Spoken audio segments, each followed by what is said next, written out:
King wrath.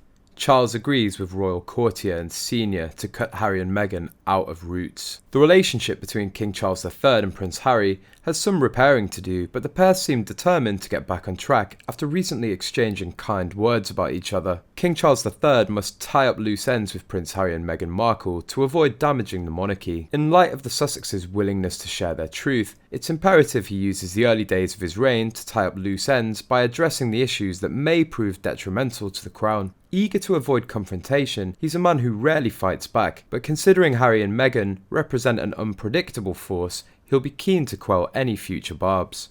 If Charles gives Archie and Lilibet those titles, and I think it's a big if, that comes with a cost. That's going to come with an expectation of loyalty and trust. If he doesn't give them the titles, which are lawfully theirs, well, is that just going to be the final nail in the coffin for the relationship?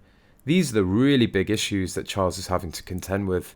Recently, Prince Harry and Meghan Markle's exclusion from the first official portrait of King Charles with Camilla feels like a dagger through the heart for the Sussexes. Royal expert Richard Kay claimed that the picture showed yet another signal that Prince Harry and Meghan Markle will never again return to their central role in royal life. But others reckon the Sussexes are unlikely to be too bothered over their royal demotion, which also saw them move lower on the royal family website. Royal commentator Neil Sean explained, what they'd much prefer is to keep a low profile in this interim period, particularly with the book that's looming from the Duke of Sussex. According to Nicol, Harry's decision to step away from his role as a royal had a really immediate and very real impact on both William and King Charles. In the case of Charles, the rift is particularly difficult as it's been overshadowing the start of his reign. I think the royal family recognised that they could be very good brand ambassadors. They were real assets, but it ultimately wasn't what they wanted. They didn't fit into the hierarchy the way that it was hoped, and we now know all the power struggles that went on behind the scenes. I think it's very difficult for the king to force a reconciliation on anyone, Nicol shared. It's either going to happen or it's not. It's his genuine hope that he can smooth things out. I mean, not least because it doesn't look good for the monarchy to have a rift at the centre of it, but as a father he wants to sort things out. As a grandfather he wants to have a relationship with his grandchildren. When William and Kate became the Prince and Princess of Wales,